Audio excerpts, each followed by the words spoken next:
Add the Budapest City Council to the growing number of politicians that would rather not see citizens vote on whether or not they want to pay for sporting venues. Budapest is one of 4 cities vying for the right to hold the 2024 Summer Olympics and will be pitted against Paris, Los Angeles, and Rome. The question of why politicians are afraid of public rejection is an interesting one when it comes to sports spending. There's very little evidence that the public would vote any politician out of office for refusing to give in to sports organizations like the International Olympic Committee and spend public money on facilities. New York City voters re-elected Robert Wagner as mayor after the Brooklyn Dodgers and the New York Giants baseball franchises left the city for deals in California.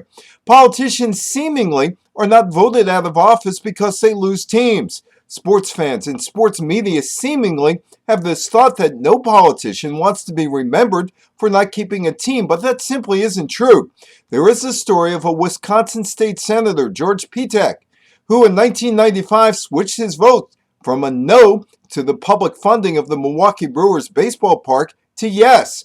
Petak was recalled and lost in an election to keep his old job. Petak had no regrets because he felt that was the only way to keep Major League Baseball in the city of Milwaukee, spending taxpayers' dollars for a new stadium and giving most of the stadium revenues to the Brewers' ownership.